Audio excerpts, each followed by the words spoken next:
The following program is a real estate and mortgage show and does not necessarily reflect the views and opinions of Reality Radio 101, its advertisers and sponsors, or its listening audience. Listener discretion is advised.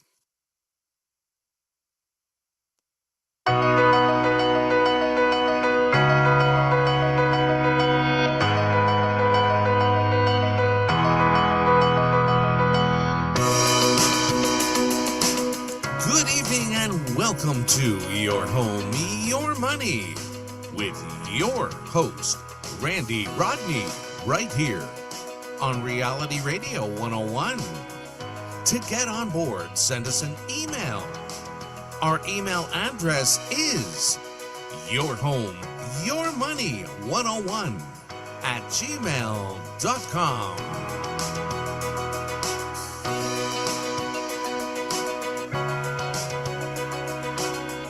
And now, right to your host of Your Home, Your Money, Randy Rodney. Wow, look at the timing on that. Hello, guys.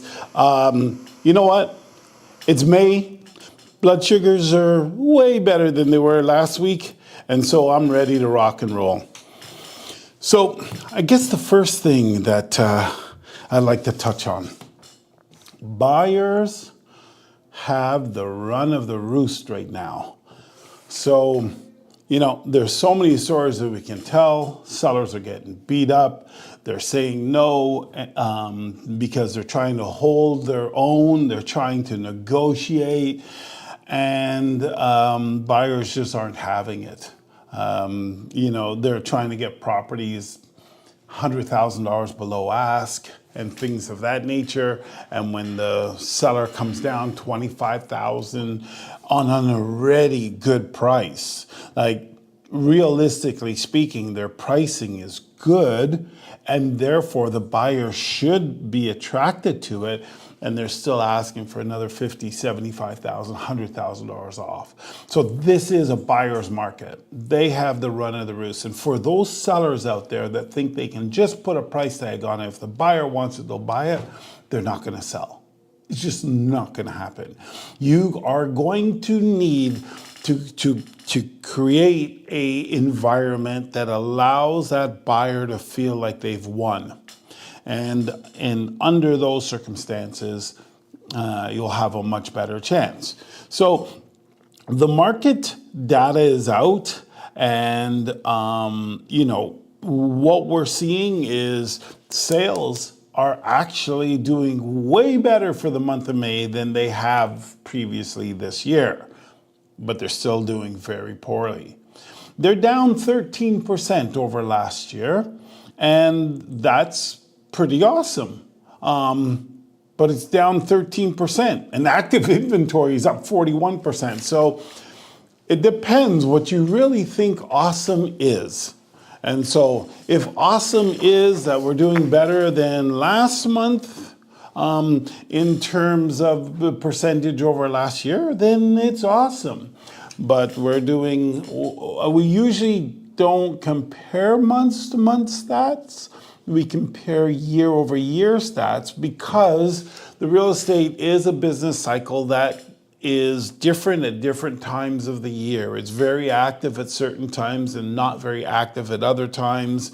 The very active times, the price points are higher than the less active times. And so in order to bring some consistency and understanding to the statistics, it is best to compare months together over last year as opposed to month over month. Now, new listings are up only 14%. So there's only 14% more new listings popping on the market than last year, but inventory is up 41%. So we'll round it to 40%.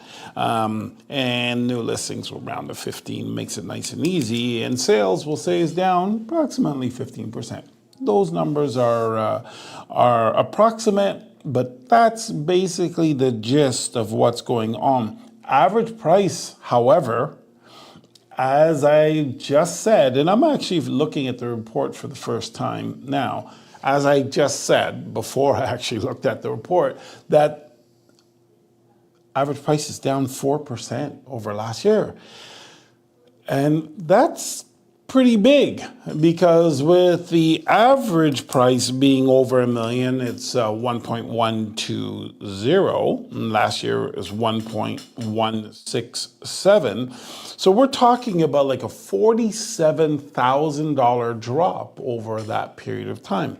I don't know about you, but $47,000 is a lot of money. And this is what's coming out of sellers' pockets. Had a conversation with a client today. They called. They're basically only in the country 6 months out of the year, and they, they're wondering, is it worth it? Oh, first of all, this was interesting. She said to me that they came back 2 or 3 days ago from a 6 month in the Caribbean, awesomeness, we'll call it, as opposed to the Caribbean. And they came back and they went to Costco to buy groceries like normal, and they noticed prices are like 30% higher than when they left. And I'm shocked because, we're here, we're in it, we don't really notice it. Are we like that frog that's in the pot and the pot's just getting warmer and all of a sudden, the pot's boiling, the frog's dead? Are we like that frog where we're in this and we don't notice the increases that we're constantly facing? Because for me, we've been facing this increase for a few years. And so I thought it's kind of over and it leveled off. However, I don't do any shopping. So I guess I wouldn't really know. My wife does all the shopping. As you guys already know, you've all beat me up, call me not really a deadbeat dad, but a deadbeat husband, because she does everything for me. And I think that's wonderful. And I'm very happy and I'm very fortunate for it. But I don't feel like a deadbeat husband. Now, for some of you might be asking, well, where is Jackie? Well, she's coming back. She's on the road. She's coming back from the West End. And so, she won't be able to make it today. And so she's telling me she's going to send me the emails. I'm not that great at reading emails, but I will read them to you. But I just want to finish this little soliloquy. She said that prices have gone up 30% for groceries, and it may not be worth maintaining an empty home for 6 months of the year. That is a home that is a very large home, a 4-bedroom, big, detached property, that when they come back, it's basically a little jungle and they have to do all this maintenance and do that, and all the dust that is settled, they got to clean the house. They got to do a whole bunch of stuff to get comfortable again because they live, very clean lives. And so they're thinking, this big house thing is no longer for us. So what we're thinking of doing is getting, and when I say we, I'm speaking as a customer, we're thinking of getting something with like a walkout basement, so that we can live in the basement and have beautiful light and that, because, that's something we don't want to compromise on.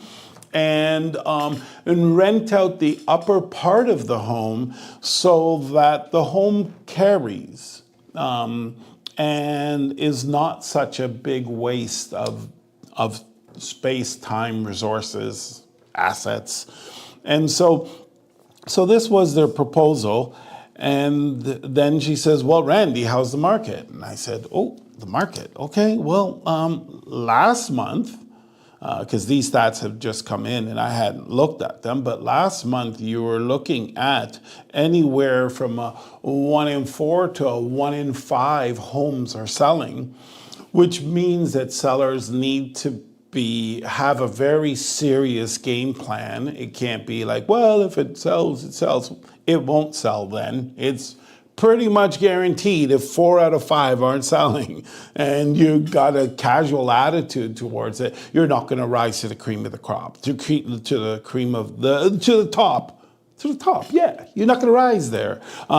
You have to have a pretty strategic plan, be fairly aggressive, and give the buyers what they're looking for, and then some. And then they'll say, you know what? Out of all these people I'm going to pick you. And then you have to be willing to negotiate. So all this has to be worked into your plan in order to make it work. Otherwise, it's not going to work. Now, she said that, okay, well, here's what we'd like to do. We'd like to move into that other house, maybe sell ours. And if the market is not that great, well, what's going to happen, Randy? Is it going to stay like this, or is it going to get better? Well, it depends on the timeline, I'm saying that. You're asking, are you asking about, is it going to get better for the fall? The fall will be a better market than the summer market. Usually, 90+% of the time, that's how it works. Things are a little weird now because our spring market was not very good at all, which could sometimes, when you have a very weak fall market, you have a stronger summer market. And when we mean stronger, it's not stronger than the spring, but it's stronger than a usual summer. And so that is possible. But if you're talking about for the fall, yes, usually it gets better. And if you're talking about within the next year, no, it's not going to get better. We are on a roller coaster, the real estate market, and I know many people are out there trying to sell homes, so they're not telling you this. The media, I don't quite get what they're doing at all. They're up and down like a toilet seat. Things are bad, things are good. It's expected next year is going to be good. All these real interesting ways of looking at the market, which I personally can't see, and I live and breathe it, and I do a lot of homework for the show.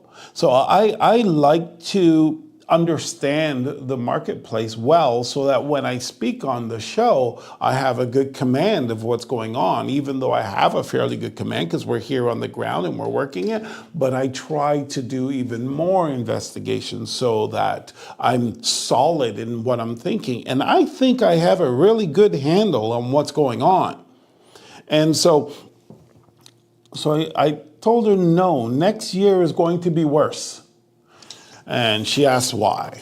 Okay, well, now I got to go into another story. The reason is that every 5 years, the majority of mortgages come due. And so we have to look back 5 years to begin to predict what's going to happen this year. And so if we look back 5 years and we see 90,000 plus transactions, and we see interest rates and pricing, and we look at today and see a higher interest rate, lower prices, that means that those people that are going to renew their mortgages are facing a huge increase in their monthly payments, and the value of their home is not much better. It's actually worse than when they purchased it. So this is creating what we're going through right now, which is a downward slope in average price. So that's what's happening this year. And if you're wondering what's going to happen next year, well, remember this year's 90,000. This year, 5 years ago, is 90,000 plus transactions. Next year, 5 years ago, is over 121,000 transactions.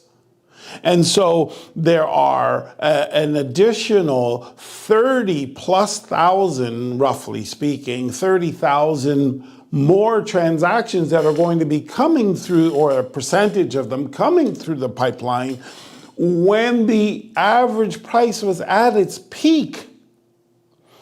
Interest rates were at their lowest. So whatever we're going through this year, it has to be worse next year. For sellers, for buyers, way better.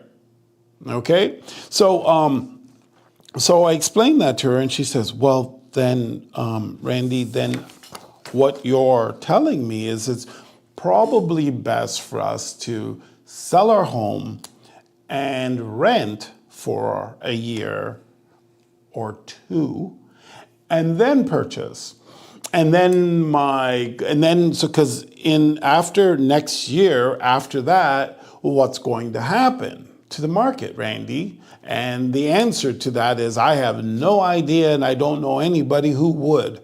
The market may stay flat, or maybe because we're coming off of such a roller coaster ride downwards, it may continue at a slower pace, may stay flat, or it may start its ascent upwards. It could do any of those three at that point, because the biggest part of the turbulence is over. And so it's really hard to tell. And timing the marketplace is something that not very many people are successful at doing. Throughout history, we don't know when the bottom is. We're always going to be assuming it. We don't know when the peak is. We're always going to be assuming it. But what we do know, what is clear, is that next year is going to be worse than this year. That is clear. So if you are thinking about just relaxing on the sidelines and then buying. And then she asked me, what do you think of that? I says, it is 100% true that the prices of homes are going to be worth less next year than they are this year. The year after that, we have no clue. If that alone is your motivation to sell, rent, and then buy, then let that be your motivation. But I would never give you an answer to that question, simply because I have the ability to educate you as to the marketplace so that you can take that educated decision to decide what is best for your family. And so I'm not going to make decisions that you should be making. I will help you to understand the market, and you will decide what's best for you, because there are a number of things to consider. And many of them are not things I have answers to. For example, you sell your home, you move into a rental property. That's a lot of disruption in your lives. And then you're going to do it again for a lot of disruption. Now, you say, oh, but I would make money on the purchase of a home. Well, hold on, let's slow down a second. How much money did you just throw away by having your house vacant for 6 months? So is that the amount of money you'll save? And you've done this for a couple of years, So it is relative saving money versus being totally uprooted, not moving into a new home and maybe not being able to set down any roots because you know that you got to up and move again in a year to 2 years. So you have to decide what is right for you and your family, not some salesperson. And so this is a conversation that we're having. It's a real conversation. It's something that they really need to decide. And if it really comes down to it's all about selling the house and then buying the next one at as close to the bottom of the market as possible, then yes, move into a rental unit. And if having convenience, standard of life, rooted, having yourself and your family rooted, then that may not be the answer. And it's a lot more of a difficult scenario than maybe I'm presenting. And the reason why I say that is because if it was simply about the money, then we should all sell our homes right now, and go and rent the cheapest thing we can possibly rent, which I think the cheapest thing that you could rent right now is to probably go cruising on the cheapest cruise ships from now until next year, because it includes your food, it includes your accommodations, and so that would probably be your cheapest route out, and cruise for a year in the cheapest accommodations for cruising that you could get, and you would save money. And then the good news is that when you go to your Caribbean oasis, you are no longer cruising and you don't have to pay rent on any of that stuff.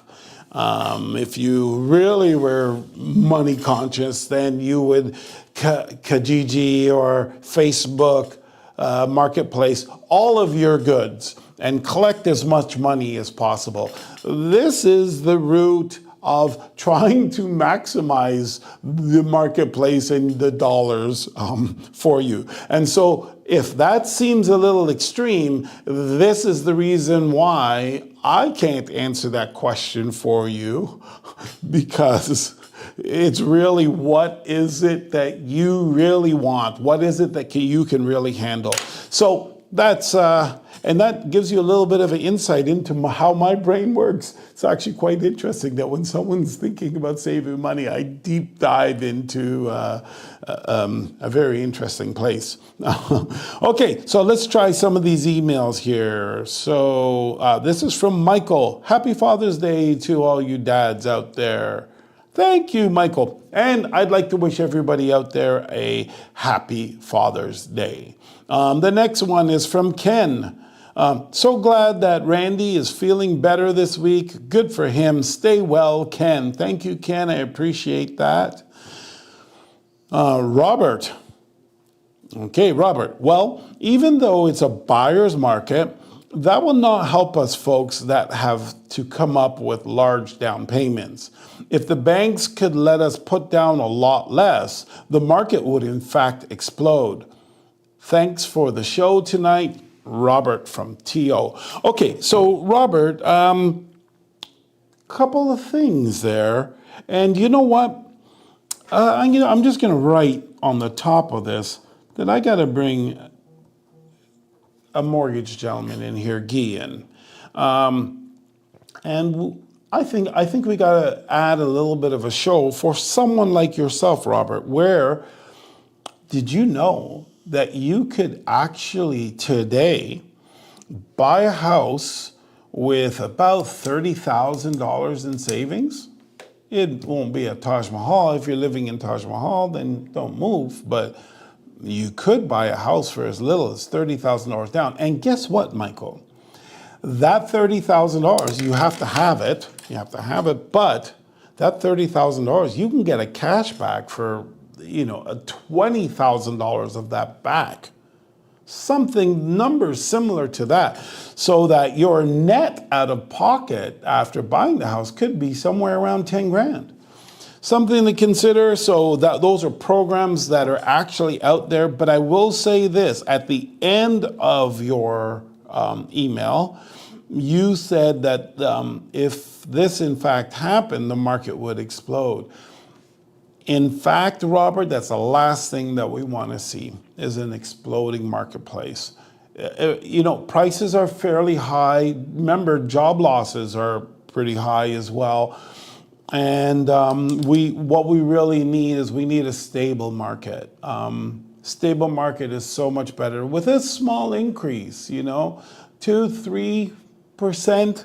I think is a good, at the rate of inflation. Remember, it's on $1 million, so it's still a lot of money. It's $20,000 in equity that you could earn, $20,000 to $30,000 for owning a house. So a small 2 or 3% is still a very decent return, per year.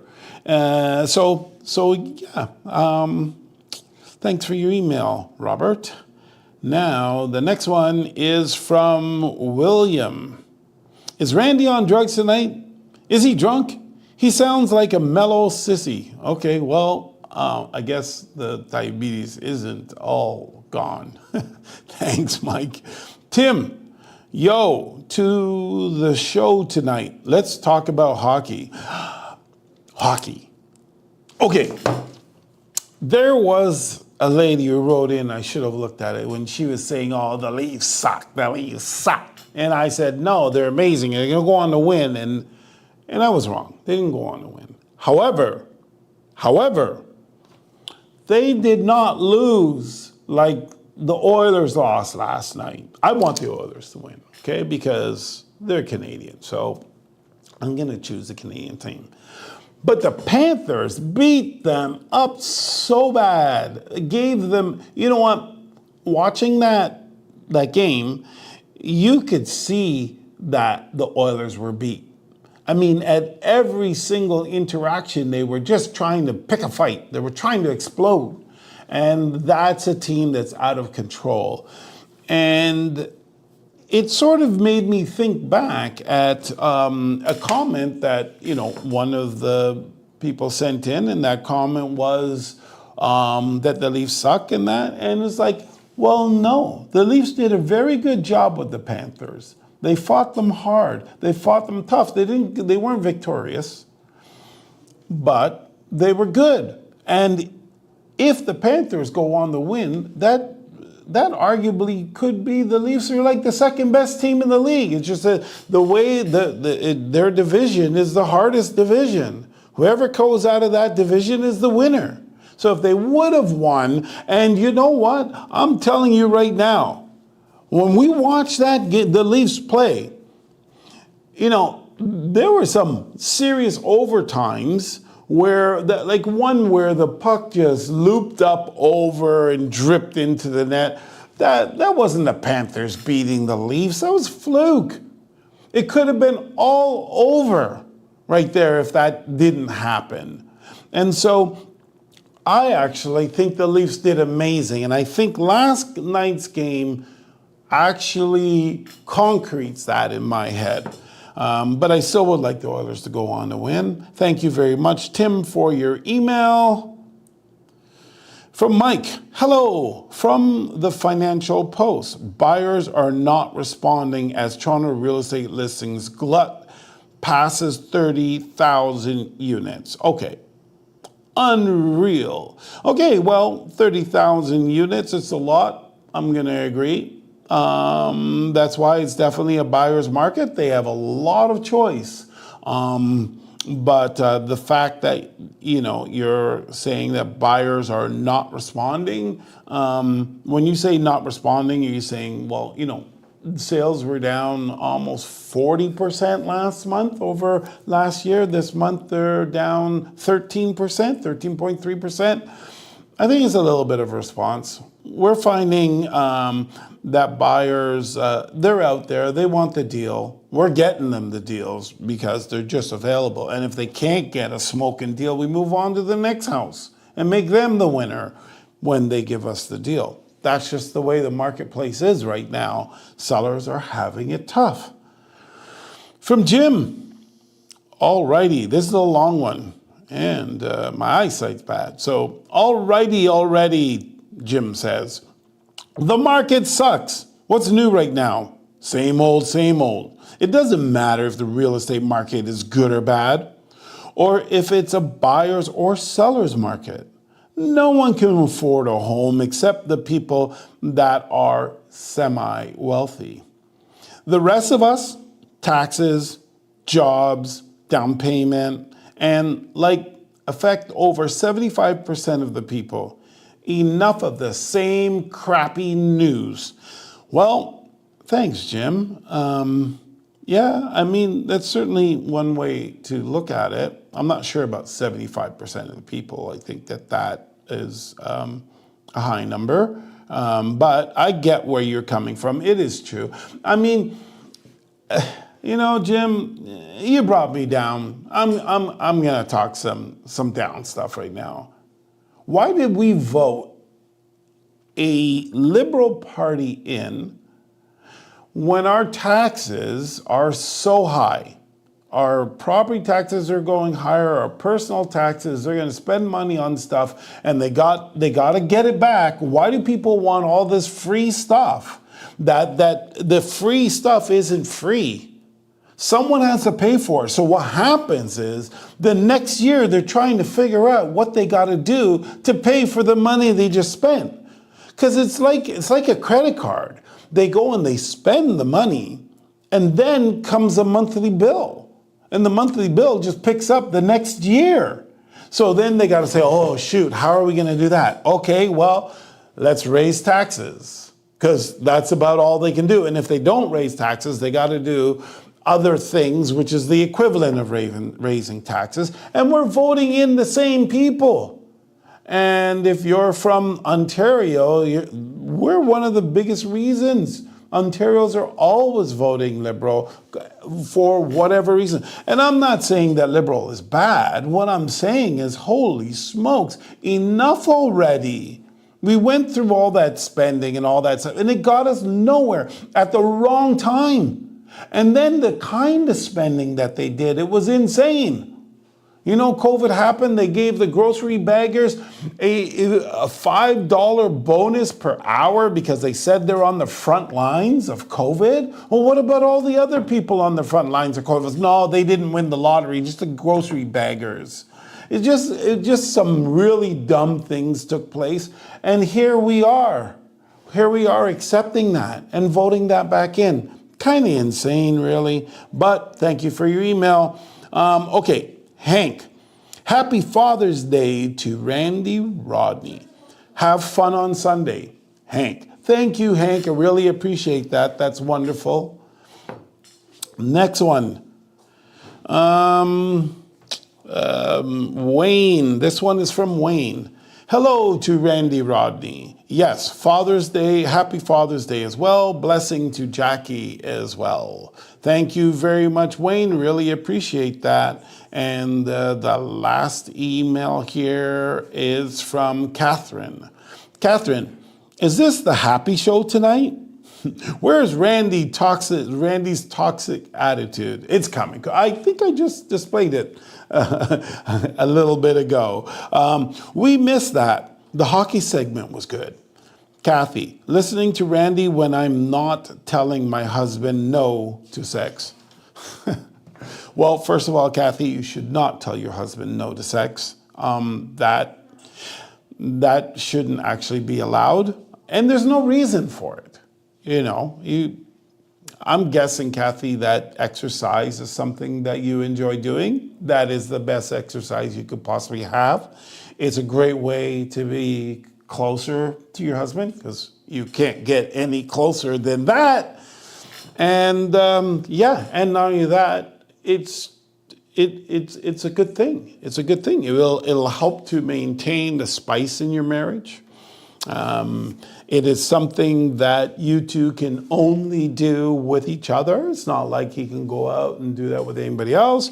But because sometimes I hear this thing from some women that say, oh, well, all you want is sex. So is there not anything else? Well, yes, there are other things, but almost every one of those things you can do with anybody else. Almost. So, going to a movie, you can do that with your child. You can do that with a friend. Holding hands, you can do that with your child. And we'll see it in rugby, in different things. And so there's all kinds of things. You can cook together, you can go out for dinner. You can do that with a bunch of people. As a matter of fact, you can do that in a big group of people. And so there are many things that you can do, other things you can do, but that's something that you just can't do with anybody else. So please, Catherine, please don't ever say no to your husband again. Okay, and that goes for everyone else out there. That's just good advice, okay? So, and actually, I should have this same talk with my wife. So we'll move on. Okay, until the next round of emails. You're home. Yeah. Figures. Karen, what? yes, liberals are bad. They are.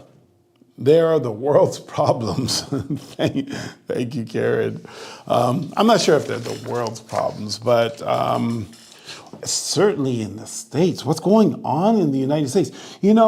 It's just such a shame to see what's going on. I got to stay away from politics. But this one's a hard one. I mean, I was a Barack Obama lover. I was by far a Democrat in the way in which I perceived American politics. The second last conservative government they had was with George Bush. And, when he invaded Kuwait and that, I really, really was kind of disgusted with the United States. And I just thought that they're just bullies and they love murder, because I consider war murder, especially when you're going in there and they went in based on a lie and, just started killing people, take over, cause destruction on a lie to go and get one guy. And I just totally turned off by that. Did not like the Conservative Party, not even a little bit. My favorite of all time presidents, well, now I've got a new one, but before that was Bill Clinton. I thought he was just awesome. I love the way in which he speaks. I love his accent. I thought he was a great people person, and that. Then Trump came, and it was like totally different. He's not a great politician. He's not even a politician. So he doesn't have the ability to walk out into a crowd, talk a whole bunch of stuff, not offend anybody, and then leave, not really have said much, not really do anything, because if you do something, you're going to be offending one side or the other. So most politicians, it's really important that they do very little when they go in, because the more you do, you have a group of people that are being offended. There's going to be people who love you and hate you anyways, but if you do stuff, you're going to be pissing off people who might love you. So it's better to do nothing. And that's pretty much what we kind of see. But Trump went in and he just did a whole bunch of stuff, like unbelievable. I think he does more stuff in a month than most presidencies for their whole 4 or even 8 years. So that was kind of refreshing. All my friends hated me for it, and I probably lost half my audience. But I mean, the truth is the truth, man. The guy, as a matter. Anyways, let's put that behind it. Then we found out that America kind of hated him and they voted in Joe Biden. Oh my. We saw what that was. And it's kind of odd, really. So during the Trump administration, his first one, the Democrats were supporting rioting. So what they were doing is they were flipping the words, because they're politicians, so they spin things to find the sweet spot and try to make that the conversation. And the sweet spot was simple. It's mostly peaceful. Well, but what about the part that's not peaceful? You can't have a march and then have 10% of it burning down buildings. That's insane. And then say, well, it's mostly peaceful. So you have 20 of them going on all over the place and burning down. It's just absolutely insane. For the people who accepted that, including the Democrat Party, and that's why they lost me. Because just because I liked Trump, it didn't mean that I didn't like the Democrats. I just preferred him over Hillary Clinton. And Randy? Yeah? We do have a phone call for you. I'm going to put that through, so stand by, please. Okay.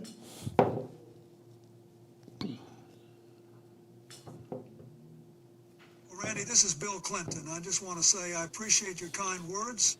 And I listen to your radio show each week, and no, I didn't have sex with that woman.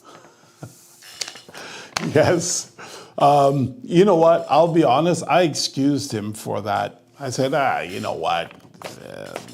We all know that he's a definite playboy. There was no secrets there. So him doing that didn't surprise me. Him doing it in Oval Office, I know is not cool, but that had very little effect on what I thought of him, to be honest with you. I thought a lot worse of Hillary Clinton and the things that she was involved in. I thought a lot worse of Joe Biden. Like, come on, and the things he's involved in.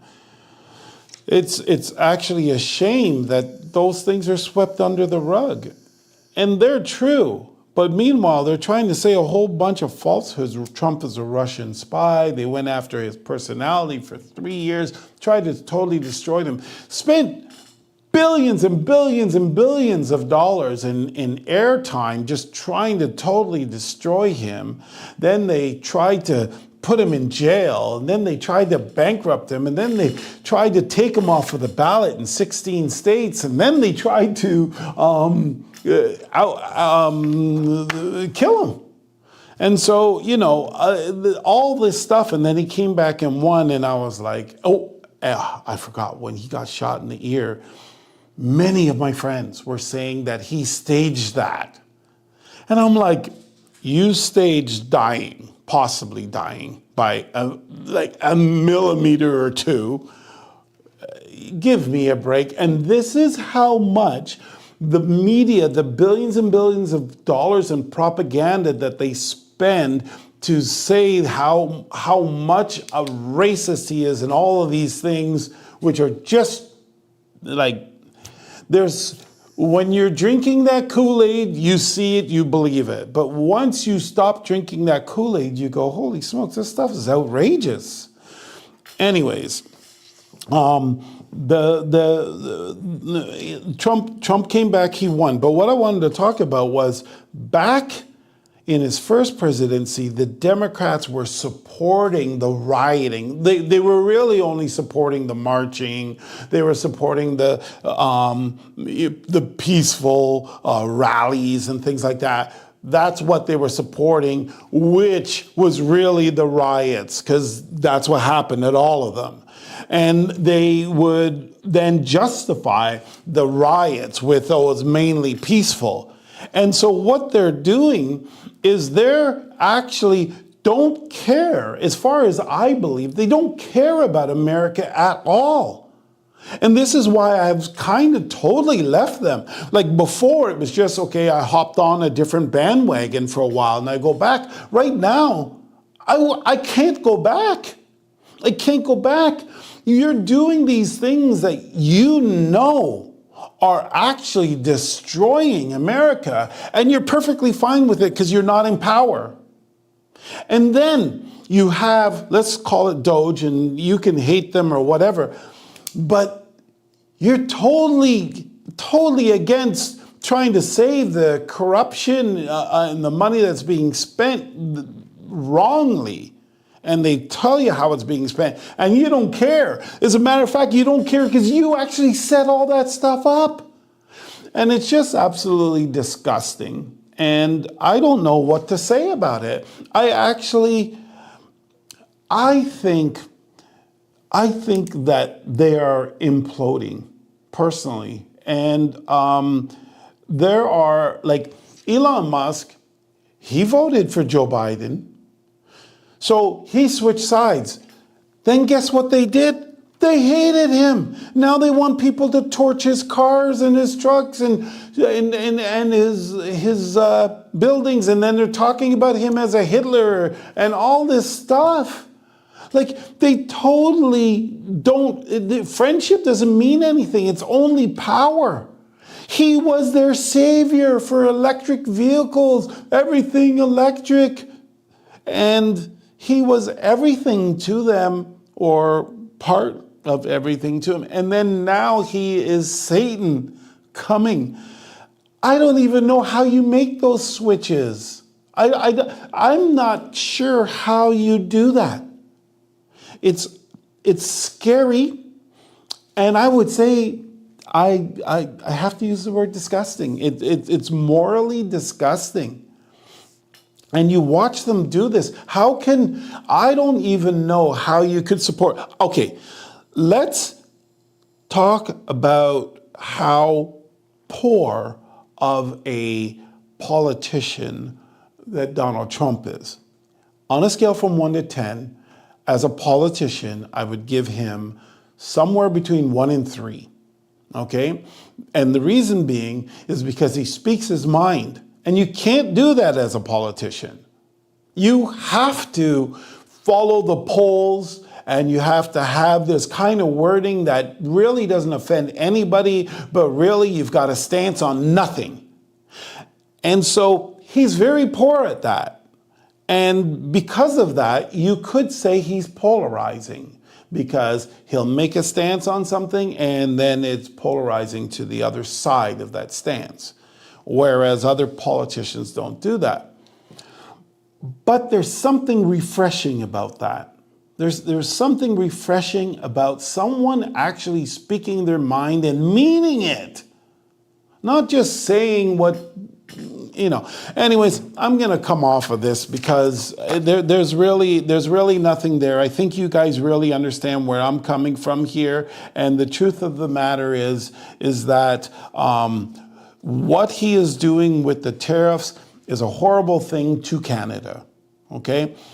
And it may backfire on him. We're going to see. But from what I'm seeing in terms of a platform, and to be honest, I'm a professional negotiator too. I don't know if I'm as good as Donald Trump, but I would love to be able to negotiate against him because I'm pretty good. And so that's the one thing I would say that I actually have a really good understanding of, and I get where he's coming from. Some of it's 1980s, okay? And I can see why he's doing it that way. I don't agree with it. And the reason why I don't agree with it is because of the ripple effect. The way in which we, outside of his country, which really, honestly, he's only responsible for his country. The truth of the matter is, it wouldn't necessarily be favorable for the coach of the Oilers or the Panthers to be cheering when the other team gets a goal. So I can see how Donald Trump is doing everything for America and not caring what happens, and being so aggressively obnoxious with it by calling Canada the going to be the 51st state. Those kind of things which we as Canadians find quite offensive, actually. We don't like it. But some of us actually understand where he's coming from, find it humorous. We know that he's just poking the bear, and we don't care. Some of us. But many of us do care. And, and that's that, and that's unfortunate. It's unfortunate that he doesn't realize that part of his humor, because he's supposedly a funny guy. And I guess, if you like that kind of humor, which I happen to, because I have that same flaw, that same character flaw. And he's poking the bear and then adding stuff which actually has an effect on Canada. So when he's, throwing these tariffs in, they are affecting Canadians. We are losing jobs. We are having uncertainty. So now you have the fact that he is disturbing our lives, and he's teasing us with the 51st state. I can see why it would be easy to not like anything that he does.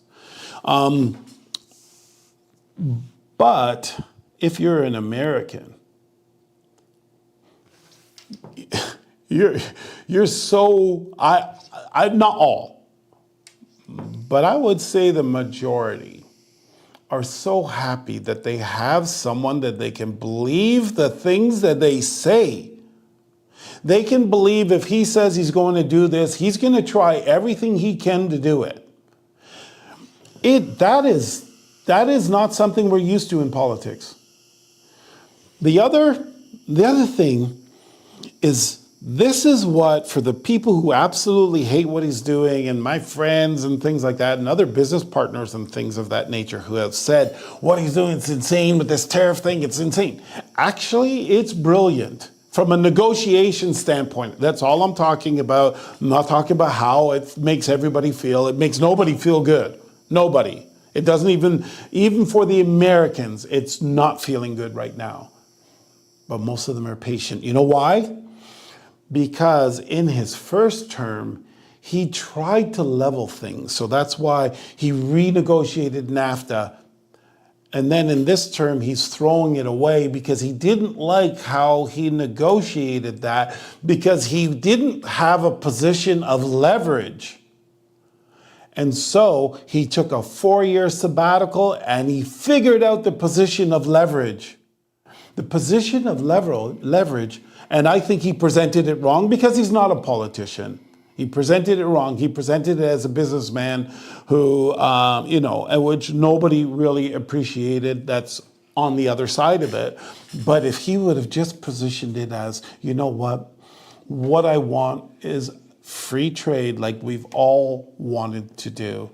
And free trade is the fact that if I'm not tariffing you and you're tariffing me, then it's not free trade.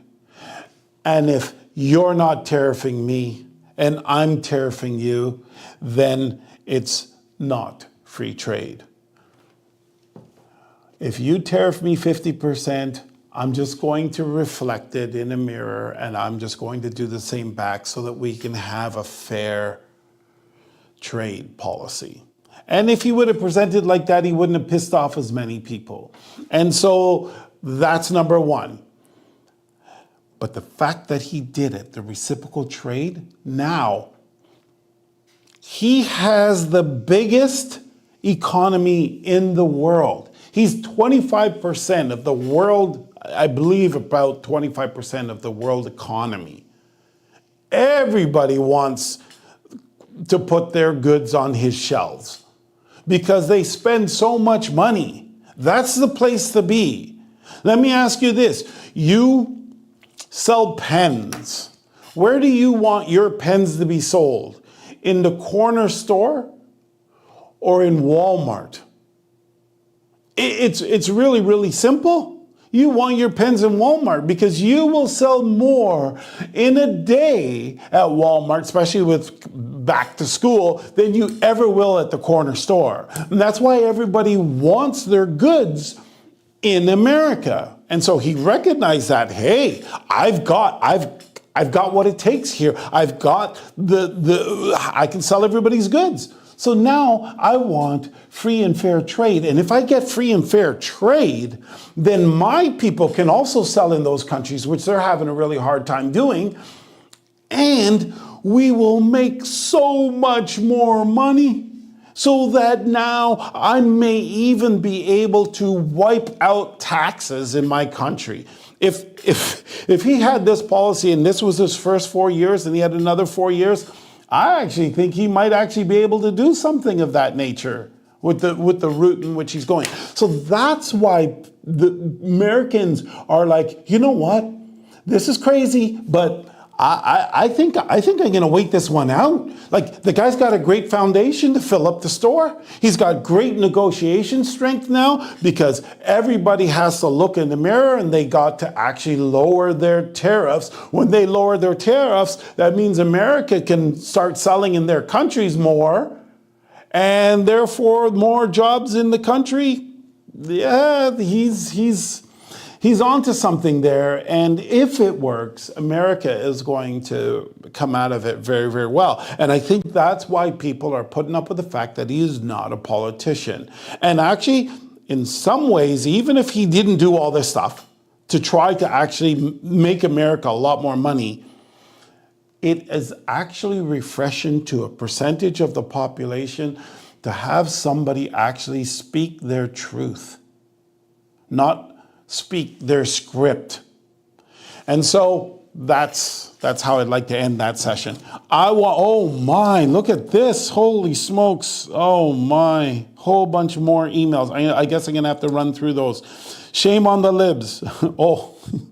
I am one and I am disgusted by our party. A month of gay pride. My sister's gay. My daughter is, so what the heck? A day is enough. It started as a day, then a weekend, then a week, and now a month. Come on, gay people, celebrate your lifestyle.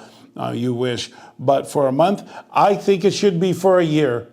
Let it be a year. It doesn't matter. I don't really care about that stuff, but I understand where you're coming from your position, because not everybody is getting the same treatment, and that can sometimes cause problems. You have 2 kids, one of them's getting better treatment than the other one. That other one, even though the good kid who's getting the better treatment treats the other child really, really, really, really well, the other child will start to resent and hate that child. So our government, with the kind of policies that you're talking about, can cause animosity for that.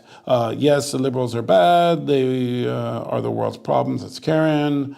We did that one. Sorry, the last one that liberals are the world's problems. That's Shane. And sorry, next one. Francis.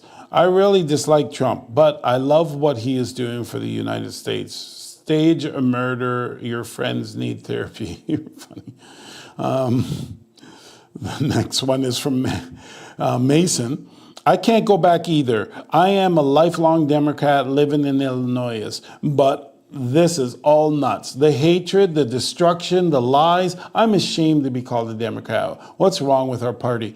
More and more people are leaving. Like, look at the, Kareem, whatever. She left the party too. It's really a shame. It's really a shame. This one is from Tina. Hello to Randy. We like your take on politics. You're just being honest. That's what we all need. I am a center political figure. I go where the tide is politically on what is right for the people. But now the Democrat Liberal Party, they are mentally incapacitated nuts. No common sense. So right now, I am on the right. Tina, I totally understand where you're coming from. Jim, Trump is doing what is right for the U.S. That's all. He is doing the right thing for his people. A lot of people say, no, that's not true, but I totally believe it in my heart of hearts that he is it's really refreshing. He's not there for power. He's not there for any of that. He's there for the country. At least that's how it looks like from my vantage point. This one's from Bob. We are patient here in the United States. It's a long-term goal that Trump is doing for our country, and we will prevail. And I believe that too.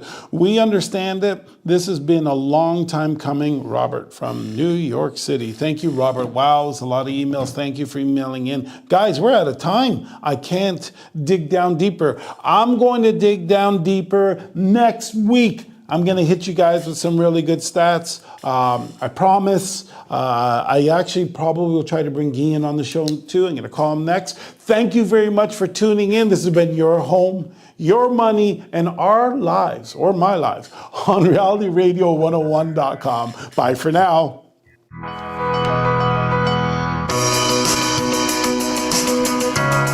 Thank you for listening to Your Home, Your Money with your host, Randy Rodney, right here on Reality Radio 101.